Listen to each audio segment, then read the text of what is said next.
E agora a gente vai a mais uma entrevista. Vamos falar sobre o Dia do Consumidor e os impactos da pandemia. São 30 anos de existência do Código do Consumidor, o CDC, que é considerada uma das legislações mais avançadas do mundo. Nas 3 décadas, progressos importantes foram conquistados, principalmente quando falamos do equilíbrio nas relações do consumidor e fornecedor. E sobre esse assunto, nós vamos conversar agora com Plauto Ortiz. Ele é especialista em direito do consumidor. Bom dia, Plauto. Seja bem-vindo aqui ao Jornal da Rede Alesp. Bom dia a todos. É um prazer novamente. Ô, Plauto, dia 15 foi comemorado aí o Dia do Consumidor, né? A Lei 8.078/90, que já completa mais de 30 anos. Como que mudou alguma situação nessa pandemia sobre os direitos e deveres do fornecedor com o consumidor ou não? Sim, mudou bastante. Inclusive agora, por conta dessa pandemia, o comércio eletrônico ele vem muito forte agora para tentar dar uma segurada, né, nos comerciantes aí, manter as suas atividades e também possibilitar aos consumidores continuar aí o ciclo do consumo, né? Então, o comércio eletrônico, aliado aí com a defesa do consumidor, é um grande respaldo para o consumidor poder fazer sua compra de forma mais segura. Ô, doutor, mesmo que a lei está em vigor há mais de 30 anos, a gente sabe, né, que existem muitas empresas que são recorde de reclamações. O senhor acha que isso ocorre devido aos brasileiros necessitarem de mais esclarecimentos sobre a lei e sobre o PROCON também, que durante esse tempo vem tomando seu espaço para proteger o consumidor, ou não? Isso é uma questão das empresas, né?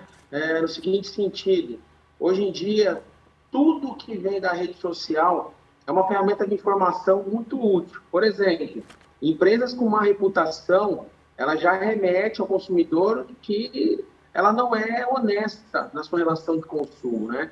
Então, isso acaba trazendo prejuízos, porque isso afugenta os consumidores que buscam informações sobre o produto e também como que é a condução dos negócios, né? Como que é a condução dessa venda e principalmente o pós-venda.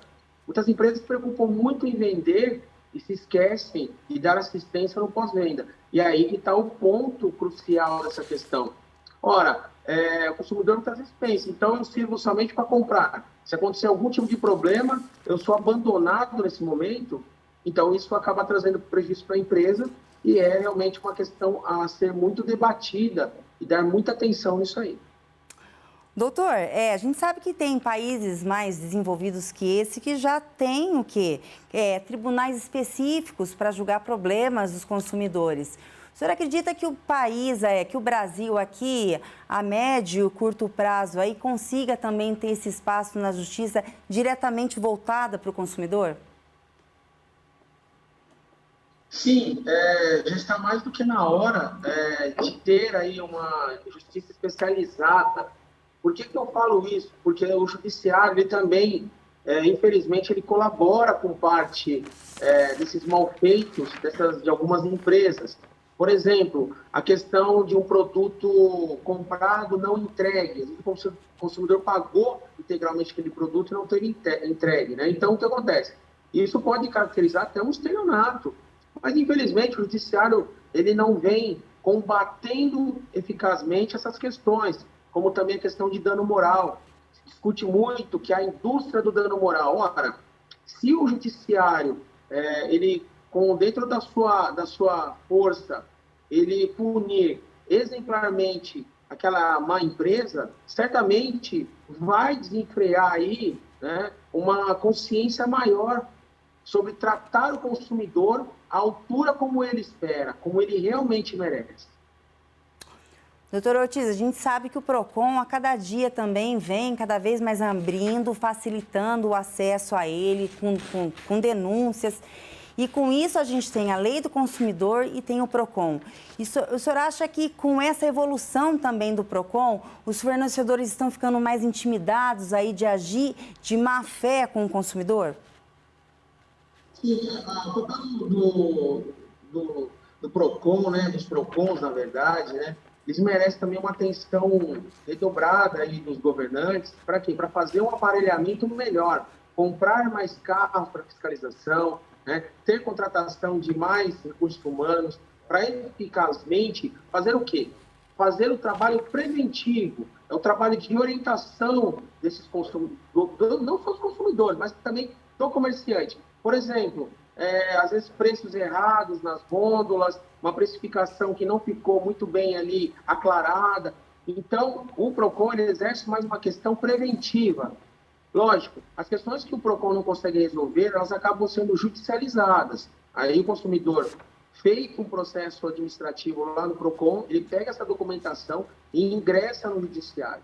E aí ele já demonstra para o juiz, falando, olha, eu tentei passar pelo PROCON, o PROCON me ajudar, só que infelizmente a empresa não quis resolver. E aí cabe realmente ao judiciário dar esse aval final, mas lógico, o papel do PROCON ele é importante nessa cadeia da relação de consumo.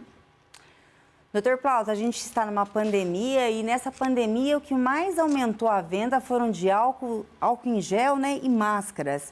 O senhor acredita que com isso também houve um aumento de preço desses produtos? Quando que essa alta ela é considerada abusiva para o consumidor? Sim, cada consumidor vem pela média de preço, né? Por isso a internet é uma ferramenta muito importante nisso, né? Por mais que seja feita a compra em loja física, por exemplo, numa farmácia, ou às vezes alguma loja especializada, ele tem já uma noção da média de preços ali. Então, havendo esse abuso, é muito importante fazer a denúncia no PROCON, porque a empresa ela pode ser atuada por abuso de poder econômico. Então, é somente com essa ação do consumidor que a gente vai cometer essas altas absurdas, não somente no álcool gel, mas até no gênero alimentício também, de combustível. Então, essa é a importância de nos unirmos da maneira que o PROCON possa agir através das suas ações para que defenda a coletividade e combata o mau comerciante. Doutor Plauto, a gente sabe que durante essa pandemia, e ela veio realmente para ficar, as compras virtuais cresceram assim drasticamente. E com isso também cresceram reclamações. A Lei do Consumidor, que ela tem mais de 30 anos, ela consegue ainda garantir os direitos de quem compra pela internet, pela essa maneira virtual, ou ainda ela não está atualizada para esses meios? Sim, sem dúvida. Houve grandes avanços, inclusive com o Marco Civil da Internet também, veio para reforçar esse comércio eletrônico. Lógico, a máxima que em 7 dias da compra, se eu me arrepender, eu posso devolver o produto e ter o dinheiro de volta, sem dúvida nenhuma. Você não precisa nem justificar para a empresa o porquê daquela devolução. Porém, conforme a política de frete, aí pode ser que o consumidor tenha que arcar com os custos da devolução desse produto. Por quê? Não foi a empresa que deu causa. Agora, nos momentos em que há um produto com um defeito que não tem como ser consertado, aí cabe realmente à empresa fazer a coleta ou, não fazendo a coleta, que ela arque com os custos dessa devolução e aí ou devolve-se o dinheiro ou dar-se outro produto equivalente ou de escolha do consumidor também, que é a sua prerrogativa, para daí sim resolver essa situação da melhor maneira. Mas, sem dúvida nenhuma, são duas ferramentas aí essenciais, tanto o Marco Civil da Internet como o Código de Defesa do Consumidor.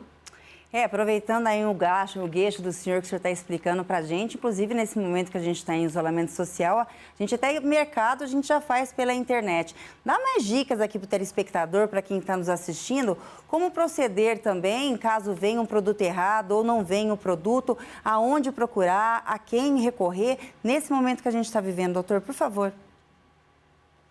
Sim, é muito importante lembrar que a figura do advogado é muito importante nessa situação, Por exemplo, eu comprei o produto, paguei e não veio. O que eu devo fazer? Procure um advogado, ele vai ser a melhor pessoa a te orientar, até mesmo para quê? Para te ajudar a fazer um boletim de ocorrência, que muitas vezes pode ser que essa empresa está aplicando golpe em outras pessoas, aí já vira um caso de polícia, e também para quê? Para anexar a documentação adequada para entrar com o processo. Muitas vezes o consumidor ele perde um processo contra a empresa porque não soube manusear as provas como deveria de ser. E isso é um conhecimento técnico que só compete ao advogado. É ele que vai ser a pessoa hábil ao quê? Fazer os pedidos adequados ao juiz, a forma como esses pedidos vão ser feitos e também essa produção de provas. Pois não basta, às vezes, um boletim de ocorrência. Ele não é suficiente, não é a prova plena que aconteceu um ilícito, que aconteceu, na verdade, uma fraude com os consumidores. Então, outra situação muito importante, não acesse links de lugares desconhecidos, links que te mandam pelas redes sociais, com promoções mirabolantes, isso não existe, tá? Então tem que se ter pé no chão, não compre no primeiro impulso, pesquise sobre o produto, primeiro se você realmente precisa daquele produto, segundo, pesquise sobre ele, sobre a reputação da loja, prazo de entrega, qual que é a política de frete, se o frete está incluso ou não, para também não ter uma surpresa desagradável quando for receber esse produto. Vendo devolução, como que a empresa age? É um fator também muito importante. Feito essas considerações, realmente o que se tem é que compre com a razão, não compre com a emoção. Engatando a isso, né, nessa resposta do senhor, que o senhor falou sobre golpes e fraudes, o senhor tem dados para poder estar passando para o telespectador o número de fraudes e golpes que teve em 2020 ou não? Isso é só por curiosidade mesmo.